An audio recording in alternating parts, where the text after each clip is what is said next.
Welcome to the Queer Spirit Podcast. I'm your host, Nick Venegoni. Here we have conversations with artists, healers, and activists who enliven the LGBTQ communities and who empower our queer spirits to flourish. Welcome to Season 5 of the show. I'm excited to share some news with you about the Queer Spirit Podcast community. Until now, we've had a private Facebook group for listeners and a separate Patreon group for backing supporters. As someone who values building queer community and keeping our queer spaces sacred, I've decided to merge and move both groups to a new private community on Mighty Networks. This new space is free from the distraction of advertisements and clickbait, where we can gather together in a virtual community of our own co-creation. There will also be more opportunities for live gatherings like meditation groups, support circles, and virtual sound baths, so stay tuned. To join us in our new space, go to queerspirit.mn.co. That's queerspirit.m as in Mary, N as in Nancy, .co. You can also find the link in the show notes. Okay, now on with the show. My guests today are couple Sheridan Gold and Dianna Grayer. Sheridan is a retired special ed teacher of at-risk youth and is currently very involved with creating art and playing and performing music. She enjoys her days with her wife Dianna, their dog Sweet Pea, their 13 chickens, as well as teaching hand drumming to seniors. Dianna has been a marriage family therapist for the last 25 years. She is the author of 8 children's books and has written 11 plays. She's also a guest speaker at schools and colleges and co-hosts the radio show Living Proof with her wife, Sheridan. Find them online at diannagrayer.com. That's DIANNAGRAYER.com and SheridanGold.com. That's SHERIDAN gold.com. And listen to their show, Living Proof, on outbeatradio.org. Hi, Dianna and Sheridan. Welcome to the show. Thank you. Good to be here. Yeah, thank you. Looking forward to it. Yeah. It's good to have you here since you recently had me on your radio show, Living Proof. And I thought we would start there and have you share a little bit more with our listeners what your radio show is about and how long you've been doing it. We've been doing our radio show for about 18 years, I'd say. And we started out with the idea that we've been together so long, like we've been together, well, at the time, 18 years ago, we've been together 44 minus 18. So we've been together 44 years. So we wanted to talk to other people who've been in long-term relationships. That was our motivation for starting our particular radio show. Now, Outbeat Radio is a weekly radio show, and we are one of the hosts. Dianna and I co-host the show together. So there are 3 other shows that air throughout the month, and ours is always the first Sunday of every month. And as we proceeded with our idea, we realized that there's so many more people that were interesting that we could talk to that were not in long-term relationships. So our show morphed from, really, we wanted to be an advice show where people called in and asked us for advice, because Dianna is a marriage and family therapist. But that didn't People didn't call in. They're so shy. Yeah. Before our radio show, we used to do a column, like a Dear Abby column, but it was called Living Proof in the We the People newspaper in Sonoma County. And we would always give advice and talk about stuff. And so then it just morphed into our radio show. Yeah. It started off when I was invited to be a guest for Black History Month. And so Rain, one of the hosts there, after we talked, he said, Dianna, because we never did think about doing radio. And he said, Dianna, we need another host. Would you like to do it? And I say, really? I never thought about it. And so I went home to Cher, and I say, Cher, we have an opportunity to be radio hosts. And I say, I want you to do it with me. We could do it together, and talk about relationships and do all of that. And so that's how it came about. But it was a journey. I didn't know that we would be doing radio, and it panned out really to be a service especially with the We the People newspaper. Really, really valuable for a lot of the community. So we started talking to parents with gay kids, or straight kids with gay parents. And we just started expanding our horizons to talk to anyone who wanted to tell us their story. So one of my most favorite shows, and I think Dianna's too, is Faith, who I knew as Keith when we were in elementary school. And we reconnected after 40 years on Facebook, and come to find out that Keith is Faith, and Faith went through her surgeries, and we have been interviewing her along the way. And it's just been fantastic. So we're open to anybody that wants to talk. Yeah, we've had many favorite shows. So we even had a triplet set come in, and 2 were gay, lesbian, gay, and straight. Interesting dynamics, right? We've had many, many, many shows. And they were all in high school. It was so cool. Yeah. Right now you are doing the show from your home because we've been in COVID and that kind of thing. But this is actually part of an actual radio station, not just an internet radio station. Is that right? That's correct. Yeah. The radio station is KRCB in Sonoma County. Mm-hmm. And we've had to learn how to make our template just so, because everything has to be 60 minutes, no less and no more. So we've learned a lot about radio and editing. So yeah, we are recording from our home on Zoom. Mm-hmm. And then unlike live shows, I have an opportunity to take out all the ums and the you-knows and the stutterings and the laughter, and that, spikes the volume meter. So I spend quite a few hours editing our show. So it's a lot more professional sounding, I'd say. And I appreciate every minute you spend on doing that, Cher. And so just for the listeners, whoever watching, Northern California 104.9, they can hear our shows. Mm-hmm. Outbeat Radio. Yeah, what I was more curious about is that if it started out as just a radio show and they were in-person interviews, I imagine you were just interviewing people who were local. But now that we've been in COVID and you've been working from home, I imagine you've been able to reach people who are further away. And so I wonder how that might have changed for you as far as getting different voices or different stories from people who are not just in your local community, but maybe further out. Exactly, Nick, like you yourself. We interviewed you and you're not in Sonoma County, right? So yeah, we have had other guests from different areas to come in. And yeah, the expansion is wider, but we try and focus locally because we want Sonoma County LGBTQ+I community to be more visible.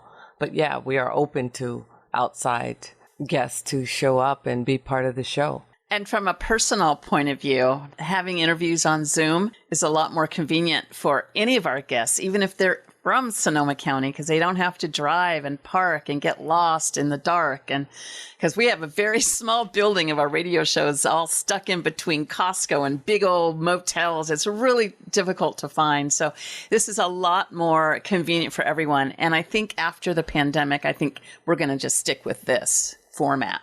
Mm-hmm. Definitely. So you won't go back to being in the studio? We don't need to, because we can do our own interviews here. We can do our own editing here. And then we do have an engineer who puts our show together. And I just put everything in Dropbox and he puts our show together. And it sounds just like we're from the radio station, because we have these great microphones. And yeah, I know Greg would like not to show up because he's our engineer. And he has to leave his husband home and come into the show. And so I'm really excited just to jump out of bed and put on clothes and or not. And here we are. Uh-huh. So the one thing that I think is really interesting about the both of you is that you both have a background and a history of doing what I would call sort of community healing work. Dianna, you're a therapist, and Sheridan, you are a retired special ed school teacher. But you both have creative pursuits as well, Dianna with your writing and Sheridan with your music. And I'm wondering if there's a way that these practices or these influences of being both working in the community and doing healing and supportive work as well as creative expression is something that had any kind of influence on you growing up. Like for myself, I think I maybe even shared with you on your show that, that a lot of the people in my family have been in helping jobs and careers through their life. And I think that was one influence for me becoming a therapist. But I'm wondering if there were any influences in helping or community professions as well as creative pursuits in your lives growing up too. Well, for me, my desire to help and be of service came out of my own dysfunctional family background as a child, seeing the dysfunction in my family and just standing, observing, in the background, looking like, something's wrong with this picture. This is not how you communicate with each other. This is not how you show love toward each other. There's domestic violence in my household. I love my mom dearly, and she gave me lots of strengths and courage and to be my own self. That witnessing her do that, but at the same time, it was a really hard childhood. And so for me, I wanted to teach. When I was growing up and I was at the playground, how there's the underdog, they used to call the people who always got chosen last, right? I would always choose those people to be on my team. So I felt like I always had a strength in me to help and to pull other people up. And so that's what I'm doing in my professional life as a therapist, and also with my theatrical work, also with my children's books. Everything that I do is about empowering and inspiring other people to be authentic and to be real. And also, like the work that Cher and I do, we want to help people to learn how to communicate. Some of my theatrical things are like, how do I deal with rejection, And to play that out on stage, people can tap into their own rejection and, how to deal with those situations and scenarios when they go out into their lives. So teaching people how to communicate feelings, and it's okay to be who you are, all of that came out of my childhood, really. Bottom line.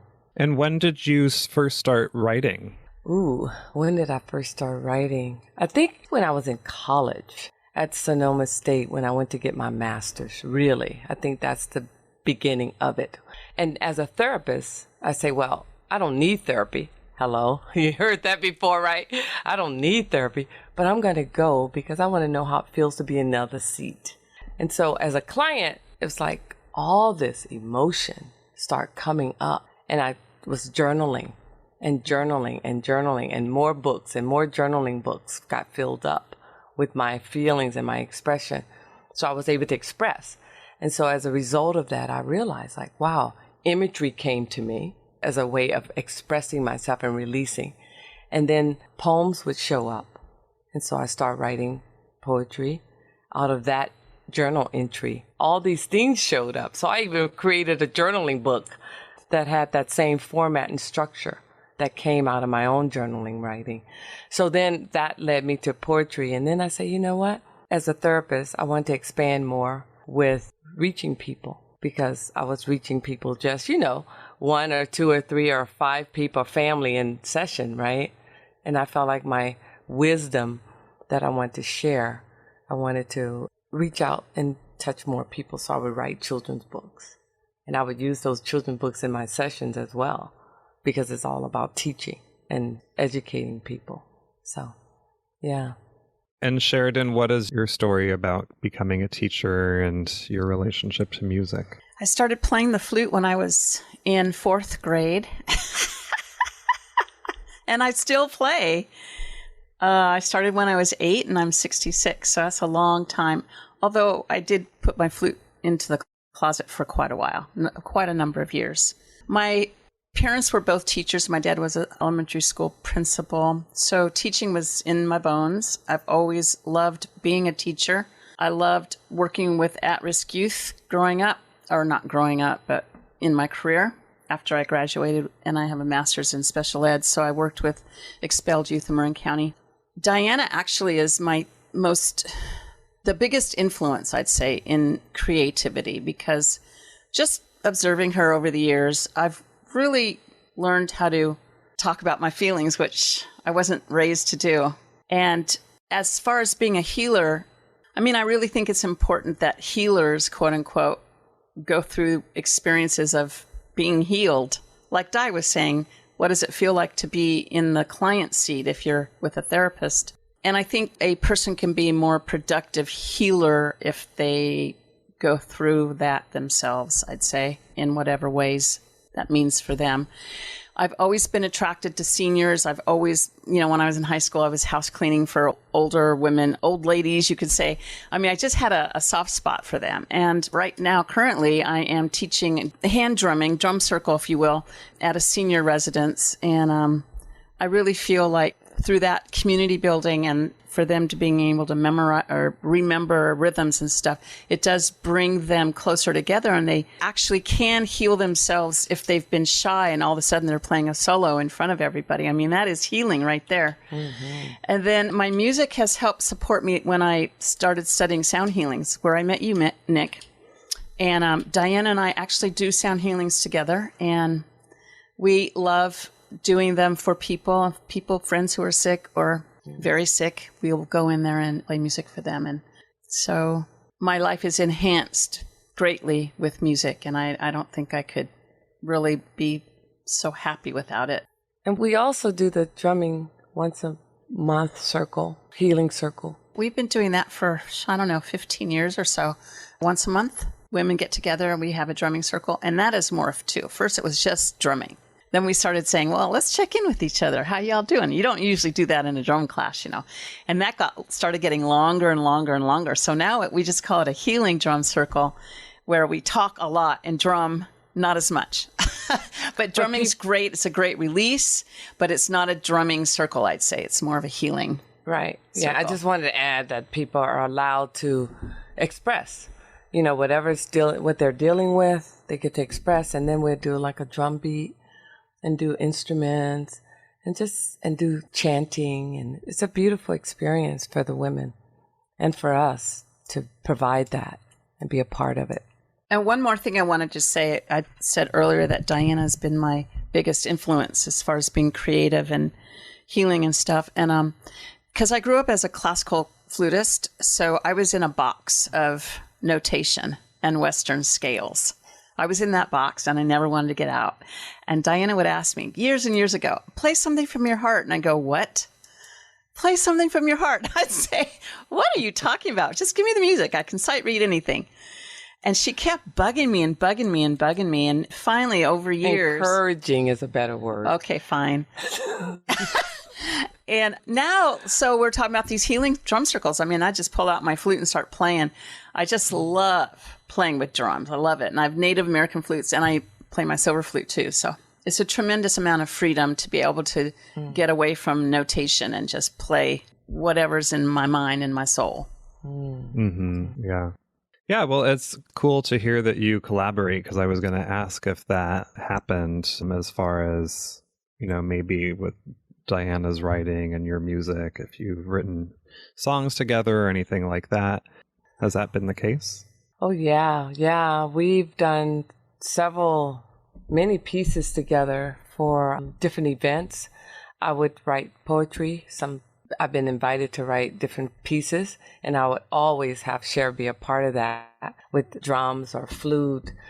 We've done that for the YWCA a lot. Changing Hurt to Hope was a program they did for 5 years, and Domestic Violence Awareness Month. Very powerful pieces. And Cher is my number one editor. She's my number one brainstormer when I have an idea, and number one cheerleader fan. Go for it, Di, go for it. She's, over the years, to be honest, she was a naysayer in the beginning, like, oh, I don't think that's going to work. Oh, I don't think people are going to come and see that. But, she's learned and changed her attitude in many ways. And that's part of being a couple. You learn different ways of what works in the relationship. And so Cher has been there to support me and read all my stuff and help me, push me to think further about different things. And so, yeah, we collaborate a lot on different things. So, yeah. Yeah, I was going to say, I wonder if that's one of your secrets of your long-term relationship is the collaboration and the supporting and that kind of thing, because I think that's really important. as we grow in our relationship? Because sometimes we can get a little bit sort of comfortable or stagnant and not realize that our partner may continue to need to hear those things from us. Right. I can't imagine not collaborating with Dianna. I mean, she certainly has her own life, as do I, but we do a lot together in the terms of creating stuff. If it's a radio show, if it's a play, if it's a music, poetry, she's a great spoken word artist.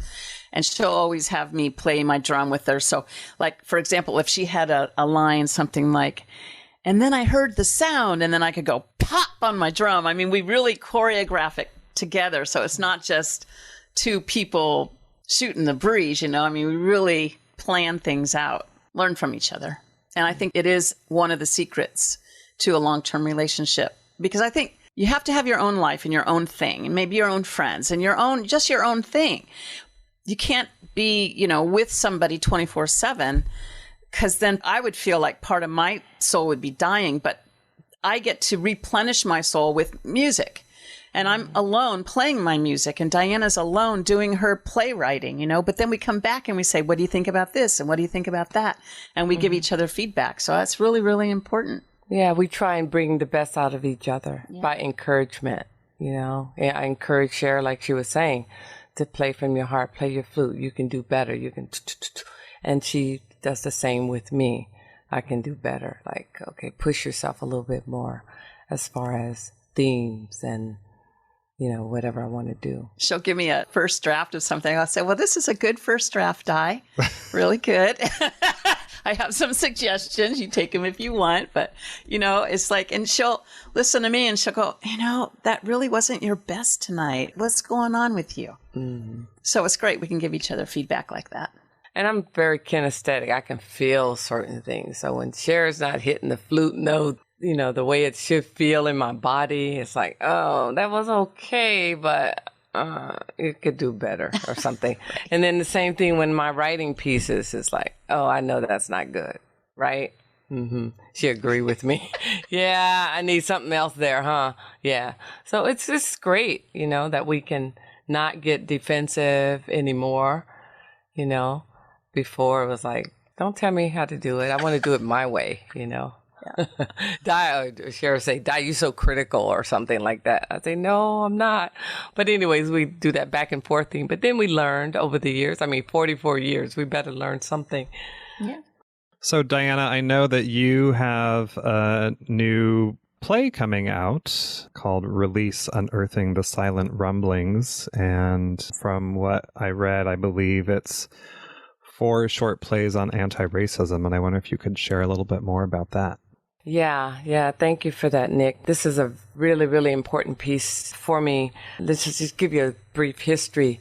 I wrote a Black production during the time 2020 when George Floyd, the whole murder on TV. And so I wanted to do something around Black Lives Matter, and I wrote this production. And so there was a contest that came through my email. And the prompt was, it was about 2020, all that went on, and the prompt was conversations after. And so I wrote a piece for that. It was a play festival. And I usually don't give my work out, but the prompt struck me, and I think I wrote that short play in 30 minutes. It was just pouring out of me.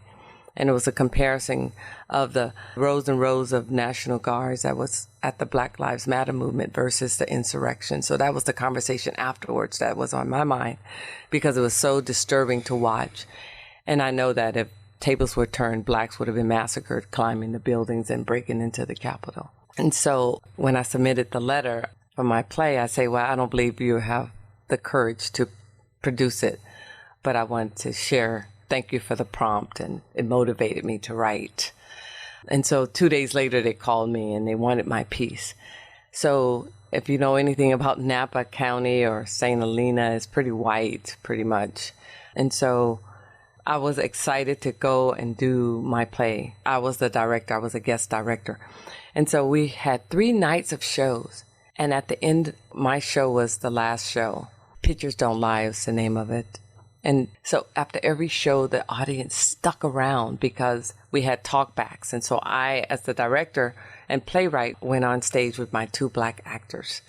And we had the talk back with the audience, and they just were like pouring gratitude. Thank you for this. We need this here.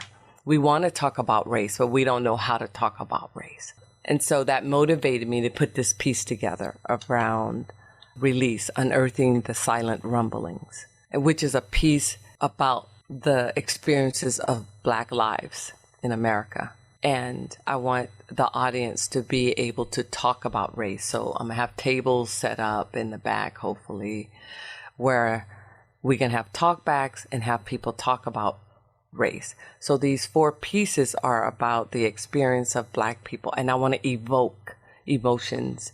I want to evoke the audience into action. So my theme is allies into action, because everybody say they're anti-racist, or, they speak the language. They say they're allies, but what does that mean? Just sitting and being silent. It doesn't help, doesn't do anything for the cause. And so this is to stir people up, to move them into action, and have 4 wonderful pieces that's going to be really provoking and evoking and all of that. So I'm really excited. And it's going to be happening April 2nd and 3rd and 9th and 10th. So it's coming up soon. So we're hustling. We're getting those rehearsals in and taking care of all that producing stuff that I have to do, So at the same time, I'm directing as well. Yeah, I mean, I agree with what you were saying about encouraging people to take action, because I think that, I know for myself, I can probably speak for other white folks too, that we can be allies and we can be anti-racist or say that we are, but we don't really know how to take action. We don't really know what we can do and what we can't or shouldn't do.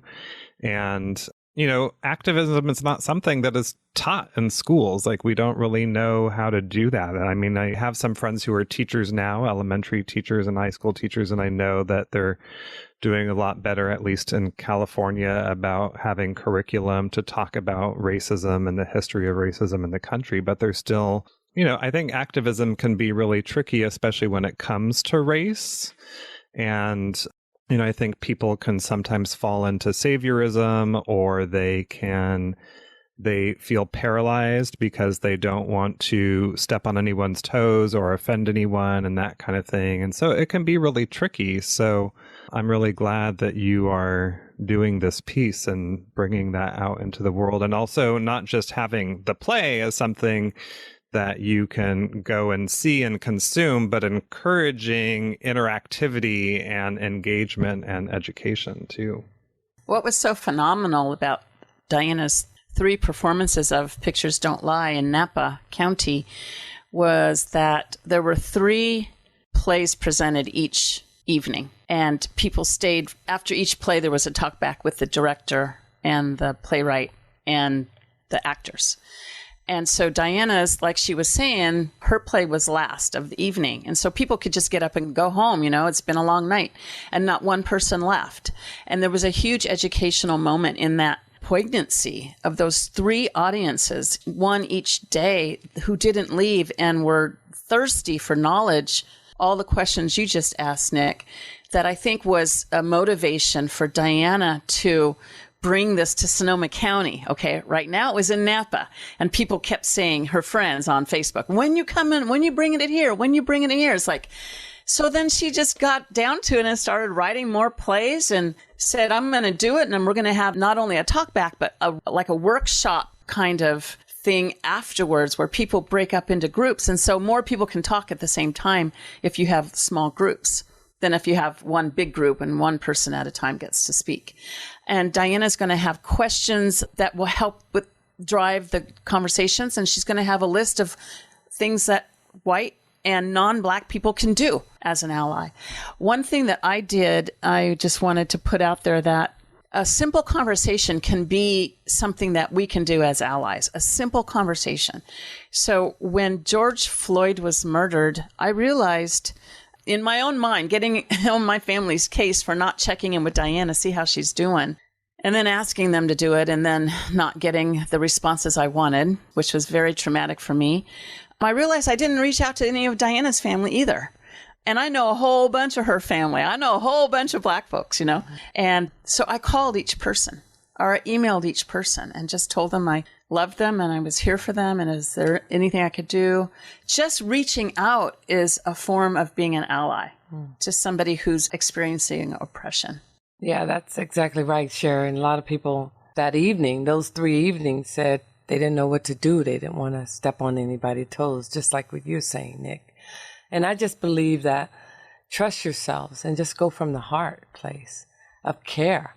I say if somebody, have fallen down on a bike or have been hit in a car, had an accident or whatever, you reach out and say, how are you? I'm sorry that this is going on, It was hard for me, too, because people didn't reach out to me because I was just so distraught to see that, So the murder of George Floyd over and over and over and over and over again, not that I needed to, but just the witness of that. And then the insurrection. It's just the discrepancy. Some of those things just hit you in the heart, right? So, yeah, you want to check on the people, your people. Yeah, yeah. So these are 4 short plays, and is one of the play that you did in Napa, is that one of the 4? Yes. Okay. Pictures don't lie, yeah. Mm-hmm. Do you want to say anything about a summary or a snippet of each little play? Okay, you want me to give it away, huh? Okay, you don't have to give it away. In a world where racism abounds. These are the days of your lives. Yeah. Something like Officer, Why You Hate Me.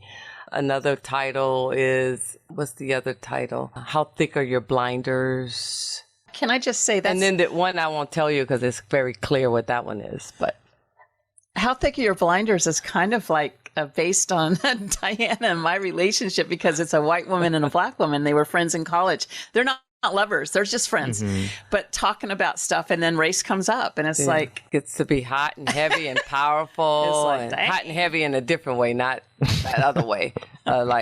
Yeah. In a political way, not a sexual way. In a political way, hot and heavy. Yeah. And Pictures Don't Lie is a combination of COVID is in there, and also the comparison of Black Lives Matter movement and the insurrection and how it was handled. Yeah. So, and then we have a beautiful song I wrote and a beautiful opening. It should, touch people's in many different ways. And I'm looking forward to that. Yeah, great. Well, I will have information in the show notes so people can check it out. Yeah. Oh, thank you. That's going to take place in Cotati, California. Yes. And for those of you who don't know, it's about 45 minutes north of San Francisco. Yeah. Come. So before we wrap up, I like to end every episode by asking my guests, can you share with us a person, practice, or experience that has supported your queer spirit to flourish? Oh, practice. I was shy at one point. You might not know that, Nick, but I was shy and I held silence. I was silent a lot in my life. And eventually something hit me. I just realized how other people got to have that freedom to talk and really didn't, to me, I was judgmental in my silence. Didn't, you know what I mean? Didn't make a lot of sense. But in that silence, I learned that I needed to share more because I saw a lot of suffering, a lot of people not. Because in my core, I felt strong, and I witnessed a lot of people not being strong. And so I pushed myself to come out and to share my voice. And my practice has been to do that, to share my voice, to speak up when other people are not speaking up. Also, in that speaking out is encouraging other people to open up and to share. So my practice is just being my authentic self and my true self and just saying, and just being a model for people. Like, I deserve it. You deserve it. You deserve your freedom. And all the work that I do is about you matter. Our lives matter, just like anyone else's life. And I try and stay here. Equality is really important to me on everybody, and I try and help everybody raise, my clients, to help them to rise up, to be equal and not to be submissive and subservient to other people. And that, basically that we matter. And so my practice is I don't turn down any guest speaking events. I just push myself and always trying to educate and inspire. Well, I would say the person who's encouraged my queer spirit to flourish would be Dianna. I would say I had, meeting her, God, we met in college when I was 21 and she was 19, and now we're both in our 60s. So we've had many years to grow. And she's helped me deal with my internalized homophobia, I'd say. And so I'm able to speak about being a lesbian more openly now. And she has also, like I explained before, encouraged me to get involved with music. And so when people ask me to play, I don't say no either anymore. And all the other questions, after I say yes, then all those horrible voices come in like, can you do it? Can you do it? You can't do it. You're no good. And I get rid of all those stupid comments and just believe in myself and go play, do what I can do and add beauty to the world. So I would say the person is my wife. My gorgeous, wonderful wife. Oh, you're sweet. Great. So can you share with us where people can find you to connect with you online and learn more about your work and maybe about the play coming up? So anyways, we have a website coming. It should be ready by this evening or tomorrow. Our Lives Matter Theater Company, because we're trying to get this burst of energy out for this play coming up. But the website will be our.lives.matter.theater.co. Got it. Right now it's at gmail.com. That address will change and I guess it will be rerouted or something. Mm-hmm. And Dianna's website, if you want to look at her own personal story and find out more about her as a therapist, is diannagrayer.com. Yeah. And mine is sheridangold.com, and it's all about drumming and fluting. Great. All right. Well, thank you both for being here and sharing your story about your radio show and your music and your plays and all of your creative endeavors and being a model of a long queer relationship that's still flourishing and all the ways that we can cultivate that. So thank you for being here. Yeah. Really, Nick. Thank you so much. Thank you, Nick. To find the resources we discussed today, find the show notes at thequeerspirit.com. Make sure you don't miss future episodes by following the show on Apple Podcasts or subscribe on your favorite podcast platform. Thanks for listening. Until next time, be well.